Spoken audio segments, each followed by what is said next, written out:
focused, have a great self-perception.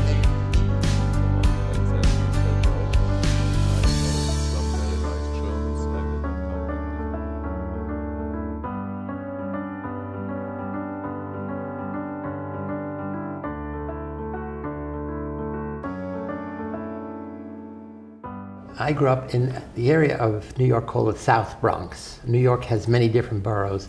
So the South Bronx was always a ghetto for poor people. And if you grew up in a ghetto anywhere in the world, there are men whose job it is to corrupt children to do things for money, to steal, to sell drugs, take drugs for girls to sell their bodies. And I had friends who went in that direction, and me and other friends didn't. So as a child, I was a child psychologist because I was asking the question, what's the difference between these children and me and my friends? And all my work is really less about a theory and more about observing human nature. Say, what is it people do or don't do and why? And then can I bring this into the laboratory, or can we do various kinds of demonstration studies? So the interesting thing, which I didn't mention about my parents, my father was totally present hedonistic, which means he lived for the moment. He loved to gamble, he loved to drink, he loved to party. He didn't like to work. And we were always poor, and he didn't care. He was always complacent, happy with whatever he had, and what he had was very little. And I was always rebelling against that, saying, no, we've got to plan for the future. We have to work hard now in order to have a better future. And going to school is all about being future-oriented. So as a child, there was always this dynamic conflict between me and my father of the importance of being future-oriented and not living in the moment, in present.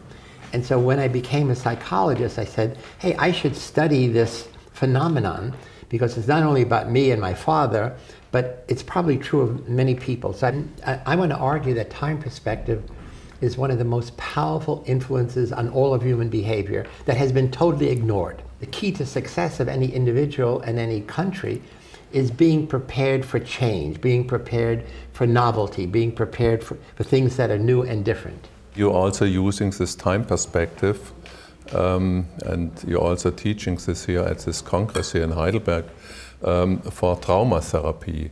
How you are connecting this time perspective with traumatherapy. Post-traumatic stress disorder is a really broad spectrum of people who are suffering, and really what it is living in a negative past with no enjoyment of the present, no sense of a better future. So in our program, essentially, is we really start off teaching the patient as if they were our student. What have you suffered? We have to know a little bit about your past. What was the trauma you experienced? And then we begin to say, you know, what are all the things you used to enjoy before you had this? Good family, good friends, nature, surfing, swimming, climbing mountains, going in the forest. And then how can we get you from where you are now, which is negative, to where you used to be, which is positive? And essentially each session we build in one of the modules on time perspective. How do you become more positively hedonistic, not mindlessly like my father? How do you enjoy the present? How do you become more future-oriented? How do you become less fatalistic, meaning nothing I do makes a difference?